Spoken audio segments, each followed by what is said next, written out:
Ang pagsangyaw sa santos nga ebanghelyo sumala ni San Lucas.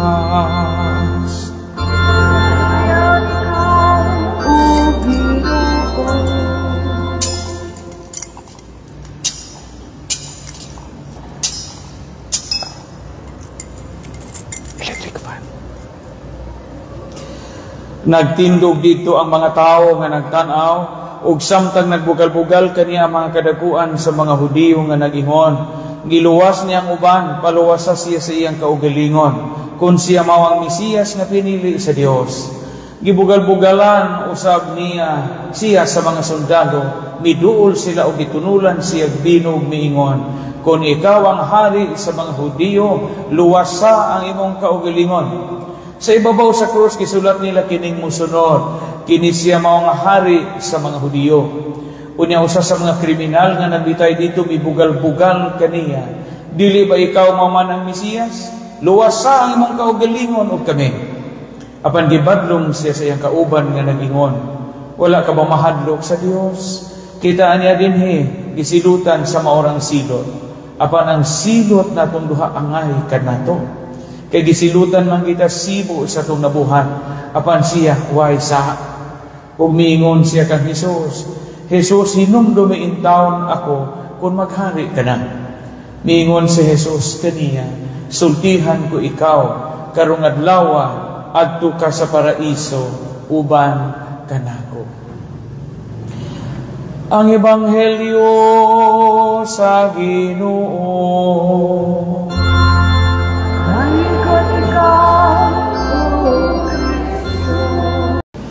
Kaniniyong tanan, good morning.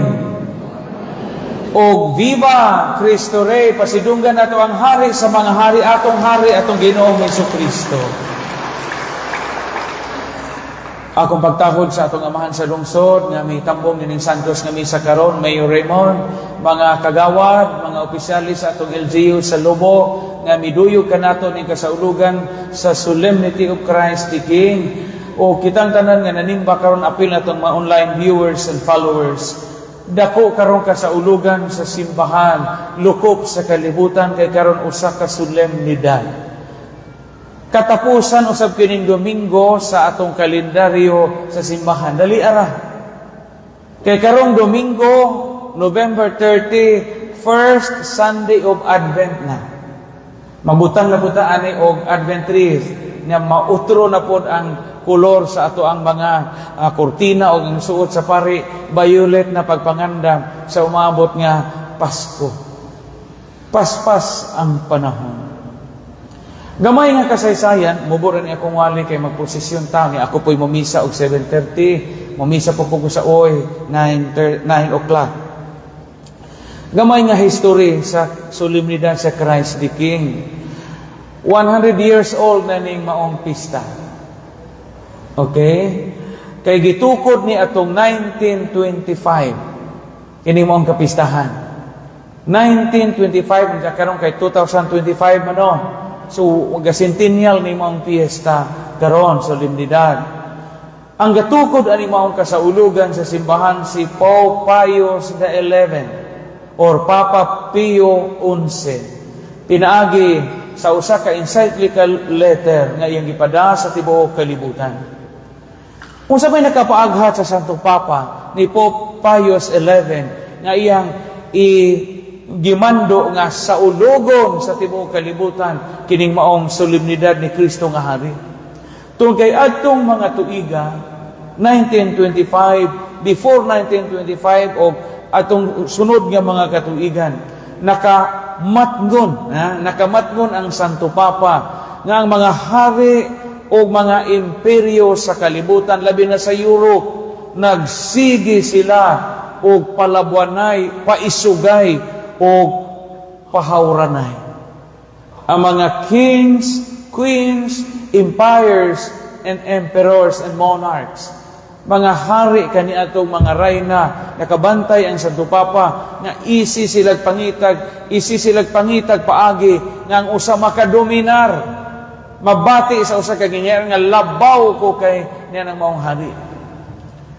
It was a period between the two world wars. Kaya ang First World War was hingbuto to 1914. Unya ang Second World War, ikaduhang gubat, hingbuto to 1942 to 1945. Na 1925 ning maong solemnidad ni Kristong Hari.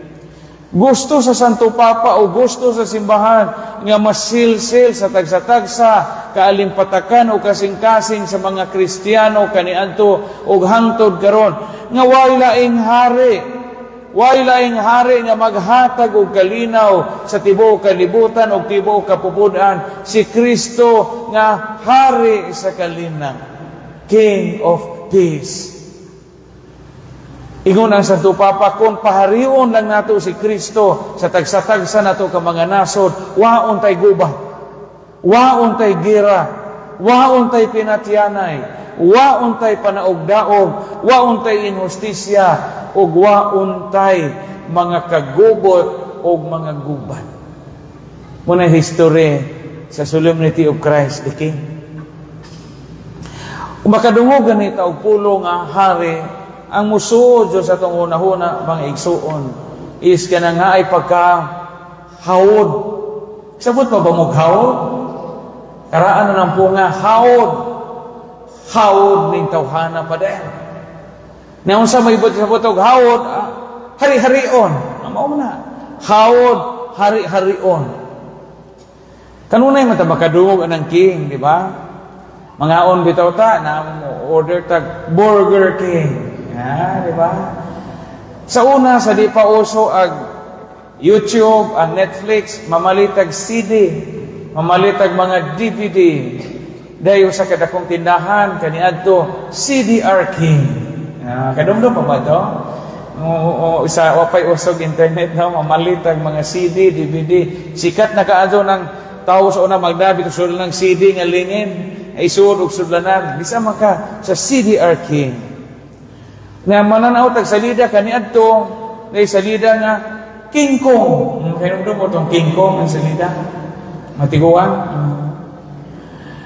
Unya diha po'y personality sa una, singer. Yan gitawag man to King of Rock and Roll. Kinsa man to? Elvis Presley. Kaya mo pa din tiguan mo sa din. Si Elvis Presley, King of Rock and Roll.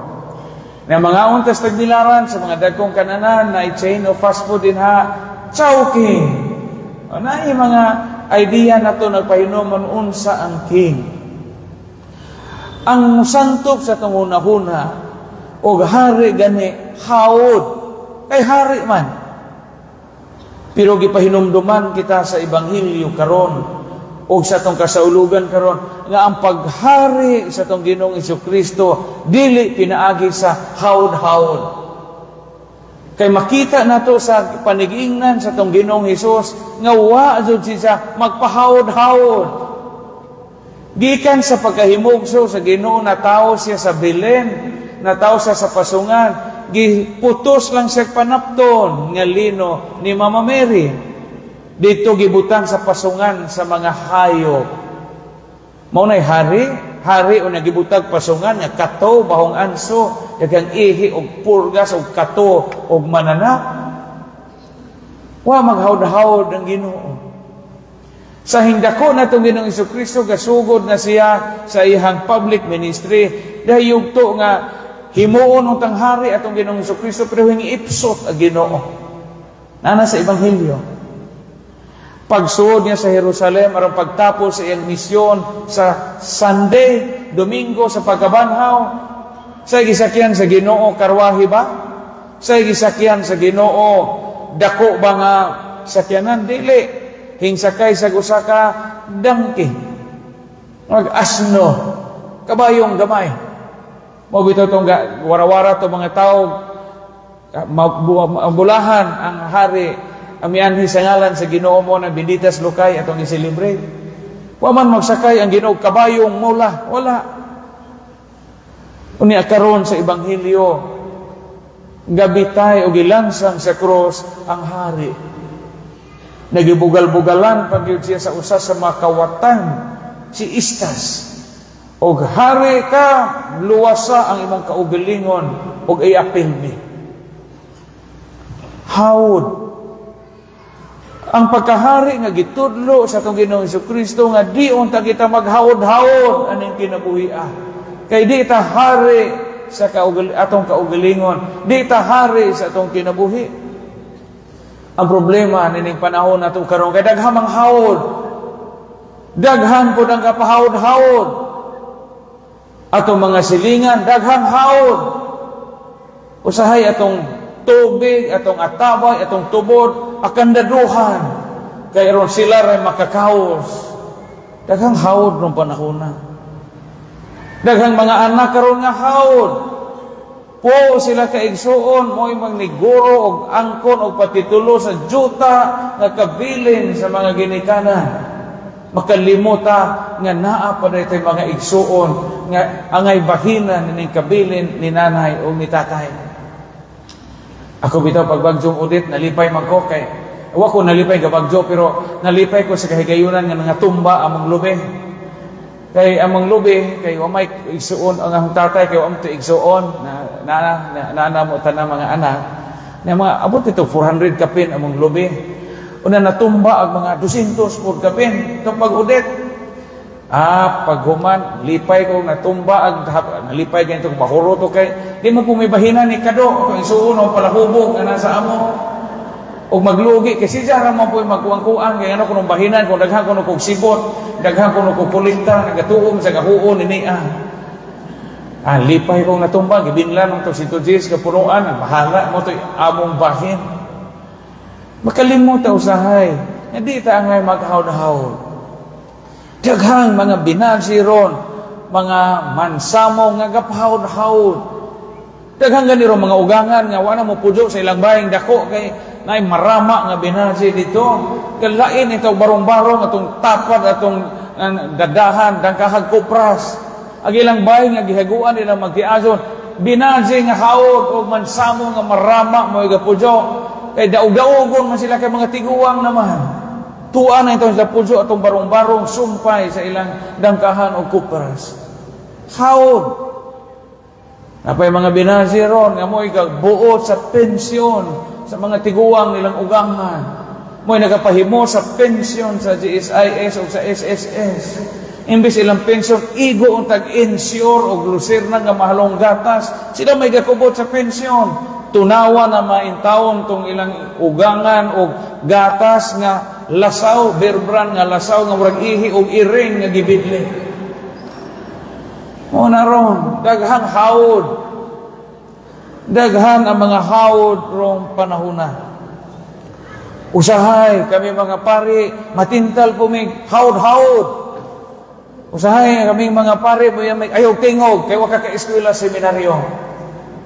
Mga ang pari gani, ang kura gani, o na inigabot niya sa parokya, i-dissolve na dyan ng PPC, na wad-o ng PFC, o na si Sari magada sa budget, tanan si Sari magada planning, kaya di na siya maminaw sa mga chapel chairman, di na siya maminaw sa mga cluster treasurer, gapahawd-hawd ng parian.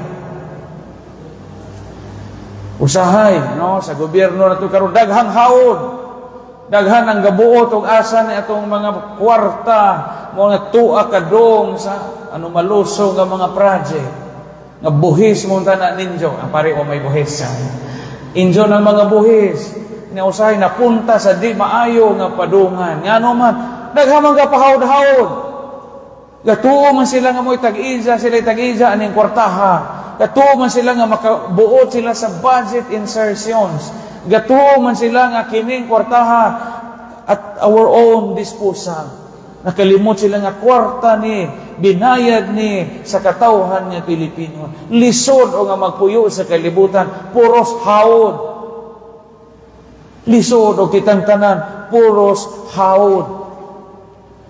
Usahay, ang tao mahimo ng hawod sa kinabuhi.